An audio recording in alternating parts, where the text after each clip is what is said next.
आया हुआ प्रभु के दासों को, भाई बहनों को, बच्चों को यीशु मसीह के पवित्र नाम में जय मसीह की। प्रभु का धन्यवाद हो। हमारे रोजा प्रार्थना का चौथा दिन प्रभु का हजूरी में बैठने के लिए, आत्मा में प्रार्थना करने के लिए प्रभु ने हमको मौका दिया। हम प्रभु का धन्यवाद देते। प्रचार का मीटिंग नहीं है, प्रचार अगले हफ्ता से शुरू हो जाएगा, लेकिन इसी हफ्ता हम अपने आप को तैयारी कर रहा है। आप सभी लोग ये बात को समझना, शुरू से हमें ये बात को बताते हैं। इस बार हम प्रार्थना करते हैं हमारे चर्च में पवित्र आत्मा का कार्य होना है। हम पवित्र आत्मा को नहीं चलाना, पवित्र आत्मा हमको चलाना है, क्योंकि ये जो भवन है पवित्र आत्मा का मंदिर है।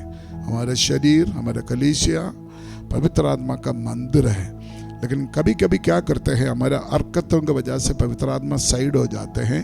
हम अपना शरीर हिलाते हैं, हम अपना बुद्धि इस्तेमाल करते हैं, पवित्र आत्मा आज़ादी से काम नहीं करते हैं। इसलिए अगर हम पवित्र आत्मा को दुख किया, हम माफ़ी मांगे और अपने आप को समर्पित करके हम प्रभु का हजूरी में बैठना है। हालेलुया। कल मैं प्रभु का वचन देख रहा था। यीशु मसीह का जन्म, यीशु मसीह का सेवा, यीशु मसीह का चमत्कार, यीशु मसीह के जी उठना, ये सब पवित्र आत्मा के द्वारा हुआ है। अगर ऐसा है तो यीशु मसीह शरीर का सिर है। अगर यीशु मसीह सिर है, हम उनका वदन है। हालेलुया। जो सिर में यीशु मसीह के ऊपर जो पवित्र आत्मा कार्य किया है, वो उनकी शरीर में भी कार्य होना चाहिए। हालेलुया। उसी के लिए हमने प्रार्थना करना है। इन दिनों में हम आत्मा में कैसे प्रार्थना करना, उस विषय के बारे में हम सीख रहे हैं। आत्मा में कैसे हमने प्रार्थना करें, क्योंकि हर मीटिंग में हम बुद्धि से प्रार्थना करते हैं, गलत नहीं है। पौलुस बोलते हैं मैं बुद्धि से भी प्रार्थना करूंगा, आत्मा से भी प्रार्थना करूंगा। लेकिन हमने आत्मा में प्रार्थना करने का फायदा कुछ और है। आत्मा में प्रार्थना करने, आत्मा में प्रार्थना करने का शक्ति कुछ और है। वही हमने सीखना है, वही हमने समझना है। हालेलुया। प्रभु का धन्यवाद हो। कल हमारा बीच में एक सिस्टर जी है, वो लवली कॉलेज में स्टडी करते हैं, PhD वाला है, साइंटिस्ट है, समझ लो, वो साइंटिस्ट है। कल प्रेयर के बाद शाम को मैं बाहर बैठा था, उन्होंने अपना कुछ अनुभव मुझे बोला। अनपढ़ नहीं है, PhD है, उसे आगे कोई स्टडी नहीं। PhD वाले के बहन ने बोला अन्य भाषा में प्रार्थना करने का फायदा कैसे है। अन्य भाषा में प्रार्थना करने का, मैं सच बोलूं, कुछ बातें मैं उससे सुना, मैं भी कभी सोचा नहीं, इवन मैं भी नहीं सोचा। हालेलुया।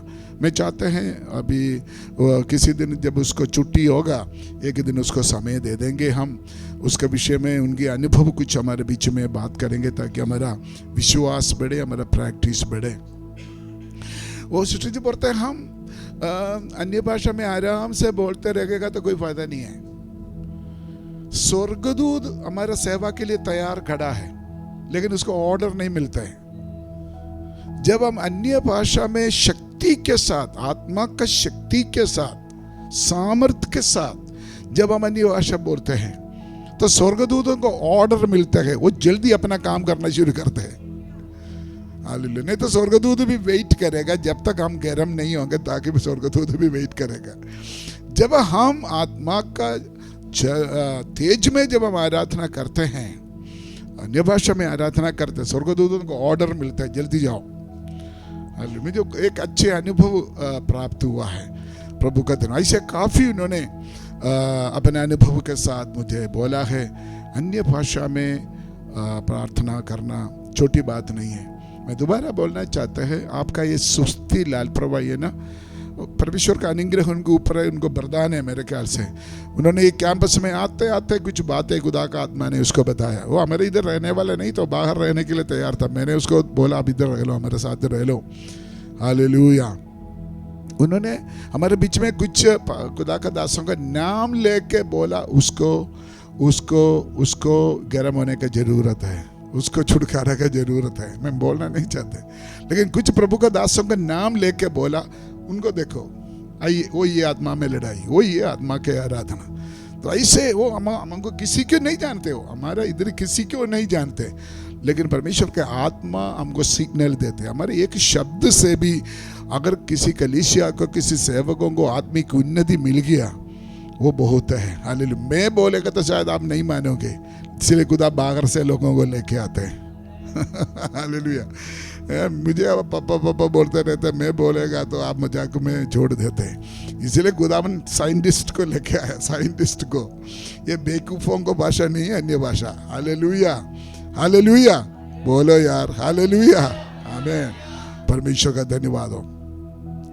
आपको मालूम है इन दिनों में अन्य भाषा के खिलाफ बहुत तेरे सवाल उड़ रहा है, कुछ गलत तालीम वाले उड़ रहा है। पिछले दिनों में मैंने आपको बोला था, किसी ने 25 सवाल पूछा अन्य भाषा के खिलाफ। मैंने तो उसी दिन, जिस दिन मेरे पास सवाल मिल गया, हमारे किसी विश्वासी ने मुझे भेजा, उसी दिन मैंने उसका जवाब लिख कर रखा है। लेकिन आपको मालूम है दिन रात मैं बिजी हूँ, इसीलिए मैंने वो किधर है, ऑनलाइन में डाल नहीं सका। मैंने इसका 25 सवाल का आंसर लिख कर रखा है, लेकिन कल परसों ये 2 दिन मैंने थोड़ी देर आत्मा में प्रार्थना के बारे में कुछ भेजा, उसको आग लग गया। वो बहुत मैसेज भेज रहा है, बहुत मैसेज भेज रहा है। हालेलुया। अच्छा है, किसी ने शायद वो भी अन्य भाषा बोलना शुरू हो जाए। हालेलुया, प्रभु का धन्यवाद। मैं आज अन्य भाषा के बारे में कुछ बातें आपको बोलने के लिए चाहती हूँ। अन्य भाषा के बारे में बाइबल क्या कहते हैं, 2-3 आयत पढ़कर मैं कुछ बोल, सारे आयत में नहीं पढ़ूंगा। पहले कोरिन्थी 14 अध्याय 5 आयत पढ़िए।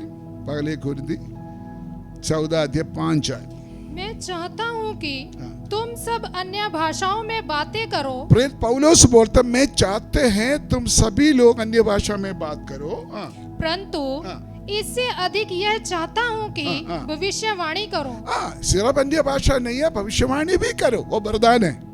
14 का 14। इसलिए यदि मैं अन्य भाषा में प्रार्थना करूं, अगर मैं अन्य भाषा में प्रार्थना करूं, तो मेरी आत्मा प्रार्थना करती है। अगर मैं अन्य भाषा में प्रार्थना करूं, मेरे आत्मा प्रार्थना करते हैं, आत्मा प्रार्थना करते हैं। 18 आयत। मैं अपने परमेश्वर का धन्यवाद करता हूँ कि मैं तुम सबसे अधिक अन्य भाषाओं में बोलता हूँ। प्रेरित पौलुस बोलते, वो भी पढ़ा लिखा में कमी नहीं है। प्रेरित पौलुस बोलते, मैं आपसे ज्यादा अन्य भाषा बोलता हूँ। हालेलुया। 39। अतः हे भाइयों, भविष्यवाणी करने की धुन में रहो और अन्य भाषा बोलने से मना ना करो। अन्य भाषा में बोलना मना ना करो। आगे। पर सारी बातें शालीनता और व्यवस्थित रूप से की जाएं। तो प्रभु का वचन में लिखा है अन्य भाषा बोलना मना नहीं करना, लेकिन हर बात के लिए एक ऑर्डर होना चाहिए, तरीका होना चाहिए। इसलिए अभी हम प्रार्थना, ये ऑर्डर यही है, 11 बजे से 1 घंटा हम अन्य भाषा में प्रार्थना करते हैं, उसके बाद थोड़ी देर वचन, उसके बाद हम बुद्धि से प्रार्थना। सुनिए, अभी मैं सारे आयत नहीं पढ़ेंगे, लेकिन मैं बोलकर जाऊंगा। आपका यूट्यूब में या फेसबुक में आप जाकर देख भी सकता है। अन्य भाषा 2 तरीका का है। अन्य भाषा 2 तरीका का है। 13 अध्याय पहली आयत पढ़िए। 13 अध्याय पहली बात। यदि मैं मनुष्यों और स्वर्गदूतों की बोलियां बोलूं और प्रेम न रखूं, तो मैं ठनठनाता हुआ पीतल। एक और पढ़िए। यदि मैं मनुष्यों और स्वर्गदूतों की बोलियां बोलूं। 2 ग्रुप का बोलियां, एक मनुष्य का बोली और दूसरा स्वर्गदूतों का बोली। दूसरी भाषा, एक पृथ्वी का भाषा और दूसरा स्वर्ग का भाषा। 2 भाषा है। इधर देखिए, इस अन्य भाषा का बारे में सबसे पहले यीशु मसीह ने बोला। पुराना नियम में नबी लोगों ने बताया, योवेल नबी ने बोला अन्य भाषा के बारे में। अभी मैं उधर पीछे नहीं जा रहा हूं। तो यीशु मसीह ने खुद बोला, मरकोस का इंजिल 16 अध्याय उसका 17 आयत में यीशु मसीह बोला, विश्वासी लोग अन्य भाषा बोलेगा। प्रेरित पौलुस ने बोला, अभी जो आयत मैंने पढ़ा, पहले कोरिंदी 13:1, पहले कोरिंदी 14:14, रोमियो 8:26 और 27, एफेसियों का पत्री 6:17 और 18। उसके बाद कल हमने सुना था पेंटेकोस्टल का दिन में प्रेरितों का काम 2 अध्याय में अन्य भाषा बोलना शुरू हो गया 2:4, और अन्य जाति लोग अन्य भाषा बोला 10 अध्याय 44 लेकर 46 तक। एफेसोस का विश्वासी लोग अन्य भाषा बोला 19:6। पहले कोरिंदी 14 का 2 आयत 4 आयत 26 आयत। तो पहले कोरिंदी 14 अध्याय 14 से 18 तक, ये सारे आयत में अन्य भाषा के बारे में बहुत तेरे बातें हम देख सकता है। 2:33 में लिखा, जो आपने देखा और सुना। क्या सुना है? अन्य भाषा। उसके बारे में उधर बताते हैं, ध्यान से सुनिए। अन्य भाषा एक चिन्ह है, अन्य भाषा एक साइन है, एक साइन। एक व्यक्ति के अंदर जब पवित्र आत्मा का भरपूरी हो जाते हैं तब उसका एक साइन है, एक साइन है अन्य भाषा। मैंने आपको कल बोला था, एक बर्तन में पानी भर गया, वो पानी जब भरकर ओवरफ्लो नीचे गिरेगा तो क्या आवाज आएगा?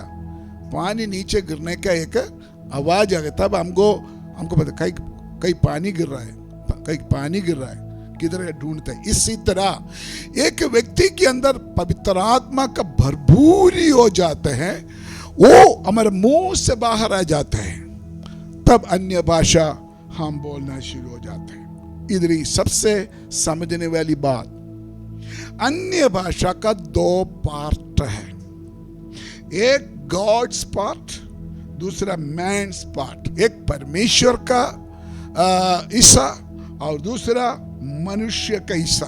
वो अभी मैंने पढ़ा 13 अध्याय उसके पहली आयत में हमने पढ़ा है। ये भाषा की है। भाषा क्या है? अलग अलग भाषा है। हमारे इंडिया में कितना भाषा है, दुनिया में कितना भाषा है, ये सारे भाषा हमारा मुंह से निकलने वाला शब्द है ना, वो शब्द का कुछ संकलन है। हे हमारा मुंह से निकलते आवाज, वही है भाषा।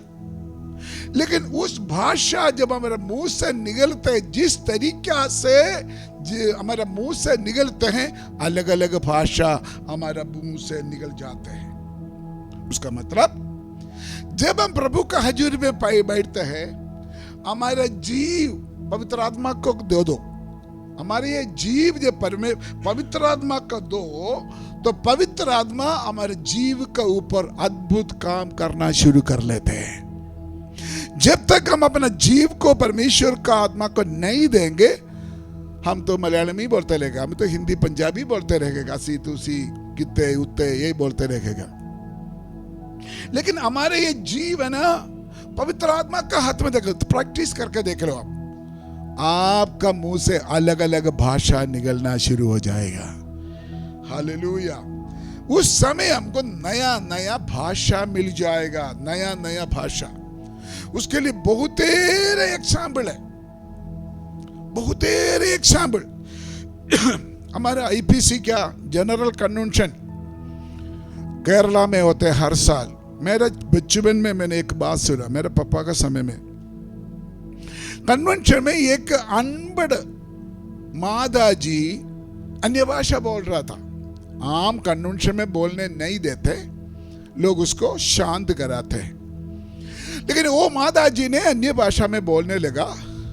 कुछ लोग बोला उसका बंद करो, लेकिन उस समय का हमारे जो सीनियर पास्टर है, उन्होंने बोला नहीं, बोलने दे, बोलने दे। सभी लोग प्रार्थना में रख लो, वो बोलने दे। वो कुछ मिनट अन्य भाषा बोलकर अपने आप को शांत हो गया। उस समय भूटान से एक भाई रो रो के स्टेज के ऊपर आया। बोलते हैं, ओ माता जी ने मेरा नाम पुकारा है, मेरा नाम पुकार कर, मेरा वो भाषा है, मेरा भाषा में मेरे साथ बात किया है। ओ ये इतिहास है। ऐसे चर्च का इतिहास में बहुतेरे बात है, बहुतेरे बात है, बहुतेरे प्रभु का दासों का अनुभव मैं इसमें से पाया है, देखा है।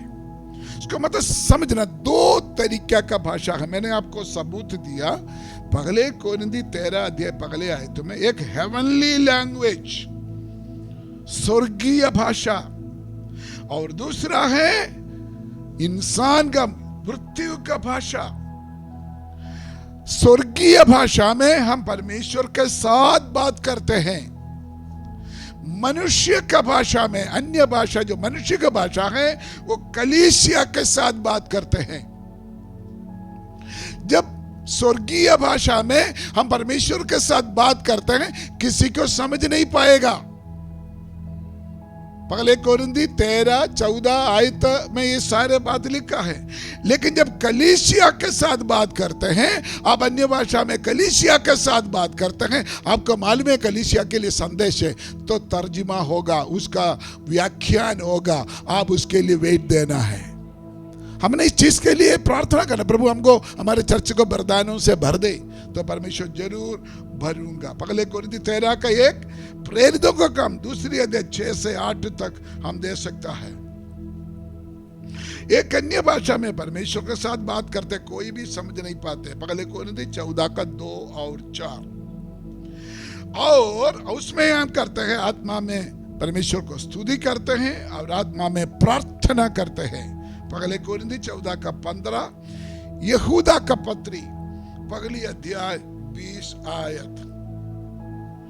मैंने आपको अभी बोला, जब हम अन्य भाषा में, स्वर्गीय भाषा में बात करते ना, स्वर्गदूतों को ऑर्डर मिलता है। हम स्वर्गदूतों को बोल रहा है, ऑलरेडी स्वर्गदूत परमेश्वर का आज्ञा के अनुसार खड़ा है हमारे लिए बात करने के लिए। जब हम अन्य भाषा में शक्ति के साथ, जोश के साथ, सामर्थ्य के साथ जब हम अन्य भाषा बोलते में, स्वर्गदूत एकदम अपने एक्शन में आ जाते हैं। नाम के लिए बुड़बुड़ा करके कुछ मुंह से बोलेगा तो स्वर्गदूत भी आराम से उधर बैठे रहेगा। हालेलुया। इसीलिए हम आत्मा का सामर्थ्य, इसीलिए यीशु मसीह ने बोला, जब पवित्र आत्मा तुम पर आएगा तुमको क्या मिलेगा? सामर्थ्य मिलेगा। जब हम अन्य भाषा बोलते हैं, जब हम अन्य भाषा बोलते हैं, वो वरदानों का एक गेट है। आपको मालूम है कलीसिया के लिए, विश्वासियों के लिए परमेश्वर ने वरदानों को दिया हुआ है। वरदान का एक बड़ा भंडार है, भंडार। वो भंडार में समझ लो, ये वरदानों का भंडार है। उस भंडार में आने का दरवाजा है अन्य भाषा। Hallelujah, hallelujah. पहले कोरिन्थी पहले अध्याय 4 से 9 तक, रोमियों का पत्री पहली अध्याय 11 आयत, दूसरा तीमुथियुस पहली अध्याय 6 आयत, इसमें हम देख सकता है। अभी वरदानों के बारे में देखिए, पहले कोरिन्थी 12 अध्याय पहले से थोड़ा पढ़कर मदद करें। पहले कोरिन्थी 12 अध्याय पहला से। हे भाइयों, मैं नहीं चाहता कि तुम आत्मिक वरदानों के विषय में अनजान रहो। आगे जो लिखा है वरदानों के बारे में, गिफ्ट ऑफ होली स्पिरिट, आत्मिक वरदानों के बारे में, आगे पढ़िए। तुम जानते हो कि जब तुम अन्य जाति थे तो गूंगी मूर्तियों के पीछे जैसे चलाए जाते थे वैसे चलते थे। इसलिए मैं तुम्हें चेतावनी देता हूँ कि जो कोई परमेश्वर की आत्मा की अगुवाई से बोलता है, वह नहीं कहता कि यीशु श्रापित है, और ना कोई पवित्र आत्मा के बिना कह सकता है कि यीशु प्रभु है। आगे वरदान तो कई प्रकार के हैं। उधर से ध्यान से देखना, ध्यान से देखना, सुनना। वरदान तो कई प्रकार के हैं। इधर यहाँ पर चिन्ह के बारे में नहीं बोल रहा हूँ, यहाँ पर क्या बोल रहा है? वरदानों के बारे में। आगे। परंतु आत्मा एक ही है। आत्मा एक ही है, वरदान अलग अलग है। और सेवा भी कई प्रकार की है। सेवा कई प्रकार का है, परंतु प्रभु एक ही है। प्रभु एक ही है। और प्रभावशाली कार्य कई प्रकार के, कई प्रकार का है, परंतु परमेश्वर एक ही है। लेकिन परमेश्वर एक ही है। और आगे, जो सब में हर प्रकार का प्रभाव उत्पन्न करते हैं हाँ। किंतु सबके लाभ पहुंचाने के लिए हर एक को आत्मा का प्रकाश दिया जाता है। आत्मा सबको अलग अलग प्रकाश दिया हुआ है, कैसे इस्तेमाल करना। आगे, क्योंकि एक को आत्मा के द्वारा बुद्धि की बातें दी जाती हैं। अभी देखो वरदान शुरू हो जाते हैं, क्या है? बुद्धि की बातें। आगे, और दूसरे को उसी आत्मा के अनुसार ज्ञान की बातें। नंबर 2, किसी को उसी आत्मा से विश्वास। नंबर 3, विश्वास। और किसी को उसी एक आत्मा से चंगा करने का वरदान दिया जाता है। चंगा करने वाला का वरदान दिया जाता है। आगे, फिर किसी को सामर्थ के काम करने किसी को सामर्थ के काम करने का शक्ति देते हैं। आगे, और किसी को भविष्यवाणी की। किसी को भविष्यवाणी। और किसी को आत्माओं की परख। आत्माओं को परखना। और किसी को अनेक प्रकार की भाषा। देखो आगे है ना, ये चिन्ह नहीं है, ये वरदान है। अनेक प्रकार की भाषा, तो एक व्यक्ति को बहुत तेरे भाषा मिलेगा, वो अन्य भाषा का वरदान है, चिन्ह नहीं है। चिन्ह किसी को एक ही भाषा मिल सकता है, भाषाओं का वरदान, अनेक प्रकार की भाषाओं का वरदान। यहाँ पर वरदानों के बारे में लिखा है। आगे बढ़े। और किसी को भाषाओं का अर्थ बताना। भाषाओं को अर्थ बताना। परंतु ये सब प्रभावशाली कार्य वही एक आत्मा कराता है, और जिसे जो चाहता है वह बांट देता है। आत्मा जिसको चाहते है वो ही कराते हैं। हालेलुया। कलीसिया का ये चर्च जो है ना, पास्टर का नहीं है, चर्च पवित्र आत्मा का है। ये सबसे पहले मानो। हम क्या बोलते हैं, साम जोरती का चर्च है, डेविड पास्टर का चर्च है, मनोज जी का चर्च है, कोचियावाल का चर्च है, लेकिन सच्चाई है ये किसी पास्टर का नहीं है। चर्च किसका है? जोर से बोलो ना, बोलो बोलो बोलो। यीशु मसीह नींव का पत्र है, खोने के पत्र है। पवित्र आत्मा इंजीनियर है, हम लेबर्स है। पवित्र आत्मा बना रहेगा है चर्च। हम इस बात को समझना, हम उसको ओबे करना, इस बात के लिए हमें परमिशन देना है। अगर हम अपने इच्छा के अनुसार चर्च को कंट्रोल करें, कुछ नहीं होने वाला। आज मैं लंबा समय प्रचार नहीं करना। 9 वरदान के बारे में उधर लिखा है, 9 वरदान। इस 9 वरदान में 3 कैटेगरी है। 9 वरदान में 3 कैटेगरी है। एक है gift of vocal inspiration, number 2 revelation gift, number 3 power gift. 3 variety वरदान है। ये 9 वरदानों को 3 रूप में हम डिवाइड कर सकता है। नंबर 1 वो बोलकर हम प्रार्थना करने जा रहे हैं। Gift of vocal inspiration, speaking, बोलने वाला वरदान। कौन सा है बोलने वाला वरदान? अनेक प्रकार की भाषा, भाषा का अर्थ बोलना।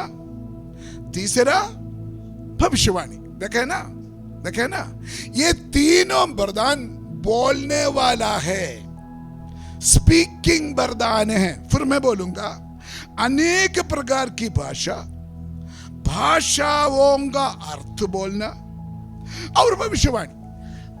ये 3 वरदान जो है एक कैटेगरी में आते हैं।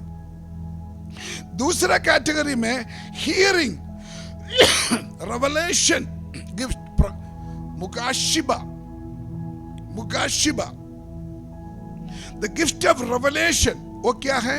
आत्माओं की परख, बुद्धि के बात, ज्ञान की बात। 3 है। ये जो है वो रेवलेशन के द्वारा मिलते हैं। ये वरदानों के द्वारा हम लोगों के साथ बात करते हैं। नंबर 3 मैं आपको बता दिया ना, आत्माओं की परखना, बुद्धि के बात, ज्ञान की बात। ये तीनों में कोई भी एक जरिया से परमेश्वर मनुष्य के साथ बात करते हैं। इसमें से कोई भी तरीका होगा, चाहे आत्माओं को परखते होगा, नहीं तो ज्ञान की वचन के द्वारा होगा, नहीं तो बुद्धि की बातें के द्वारा परमेश्वर इंसान के साथ बात करते हैं। नंबर 3, तीसरी बात, power gift, the gift of power, शक्ति के वरदान। वो क्या है? विश्वास। विश्वास, नंबर 1 विश्वास, नंबर 2 चंगा करने वाला, नंबर 3 सामर्थ के काम करने का शक्ति। हम प्रभु का वचन से बहुत शक्ति से, बहुत समझदारी से पढ़ना है, सीखना है। Hallelujah, hallelujah. मैंने 25 सवाल का जवाब नहीं दिया, उसका पहले तड़पना शुरू हो गया, तो मैं सही जवाब देगा तो फिर क्या होगा? हालेलुया। इसलिए परमेश्वर का वचन के साथ कोई कॉम्प्रोमाइज का सवाल ही नहीं। परमेश्वर का वचन का जो सच्चाई है, रियलिटी में हमने सुनना है, हमने बोलना। मैं आज हमारा समाप्त कर रहा हूँ। हमारा सब प्रचार नहीं है, बाइबल क्लास नहीं है, हमारा प्रार्थना का, हमारे विश्वास बढ़ने के लिए मैं आपको प्रोत्साहन कर रहा हूँ। इसलिए अभी हम प्रार्थना करने फिर जा रहा हूँ। हमने क्या करना? पवित्र आत्मा को बोला, हमको वरदानों की जरूरत है। हालेलुया, हमको वरदानों की जरूरत है। आप प्रार्थना करें, आप जिस चर्च का मेंबर है, आप बोले हमारे चर्च में वरदानों से भर दे, वरदानों से भर दे। हालेलुया। आप बोलो ना परमेश्वर को, यीशु मसीह आप हमारा सिर है, हम तो आपका शरीर है, आपके अंदर पवित्र आत्मा जो काम किया वो हमको भी दे दो ना। बोलो ना, हमको भी दे दो। जो यीशु मसीह हमारा सिर है, उस यीशु मसीह को मिला हुआ आदेश हमको भी दे दो ना। आप बताइए ना। दूसरा, ये जो वचन हमारे लिए दिया हुआ है वरदान, हालेलुया। इसलिए हमारा चर्च पवित्र आत्मा का चर्च है। हमारा कलीसिया को पवित्र आत्मा चलाएगा। हालेलुया। हमने एक फैसला किया है, अभी मैं घोषणा करने जा रहा हूं। जब तक, अभी रोजा प्रार्थना 3 हफ्ता के लिए मैंने घोषणा किया है, लेकिन 3 हफ्ता में रोजा प्रार्थना खत्म नहीं होगा। और जब तक इस कलीसिया का हालत नहीं बदलेगा, पवित्र आत्मा का ऐसे जुम्बिश, ऐसे कंट्रोल जब तक चर्च में नहीं होगा, तब तक रोजा प्रार्थना कंटिन्यू चलेगा। समय के हिसाब से थोड़ा हम कंट्रोल करेंगे, लेकिन हर रोज हम चर्च में आकर आत्मा में, अन्य भाषा में प्रार्थना करना, क्योंकि ये दुनिया में हमको और कुछ, ये मिल गया तो सब कुछ मिल गया। हालेलुया। इसलिए आप उसके लिए इच्छा करो, प्रार्थना। इन दिनों में उनके लिए इच्छा करो, प्रार्थना करो, ठंडापन दूर करो। मैं आपको बताता है, देखो आत्मिक लड़ाई के बारे में जब हम पढ़ते हैं, पीढ़ी पीढ़ी से आया हुआ कुछ बंधन है। आप तौबा किया, बपतिस्मा लिया, सब कुछ है, लेकिन पीढ़ी पीढ़ी से आपका परिवार के ऊपर, आपके बच्चे के ऊपर कुछ बंधन होते हैं। ऐसे नहीं टूटेगा वो, ऐसे नहीं टूटेगा। आप आत्मा में भरपूर होके जब आराधना करेंगे सामर्थ्य से, ये नहीं है तंबाकू करते हुए, नहीं तो रोटी ऐसे ना, तो ऐसे कैसे ना रोटी बनाते, ये नहीं है। अरे टूटने दो ना, नाड़ी टूटने दो, कूद आने दो, फिर क्या होगा? ये शरीर तो आपका थोड़ी है, आपका मोल लिया हुआ है। मारो ना चित्र मारो, एक ताली जोर से मारता, शैतान का मुंह में तपड़ मार रहे आप, ऐसे समझ लो ना। हालेलुया। उसके लिए जवान, बच्चा, बूढ़ापन में कोई फर्क नहीं है। पवित्र आत्मा जब हमारे अंदर आएगा, हम सब जवान के रूप हो जाते हैं। ऐसे लिखे ना यशायाह नबी के किताबों में, जो यहोवा का भाड़ जोते रहते हैं वो क्या जवान के नया बल प्राप्त करते हैं। हमको वो चाहिए, हमको चाहिए। आपसे ज्यादा सबसे बुढ़ा मैं है ना, मेरे से ज्यादा बुढ़ा है मोनी अंकल, है ना। लेकिन हमको जब प्रभु का हजूरी में आता, सारे कमजोरी हम भूल जाते हैं। Hallelujah, hallelujah, hello, hallelujah.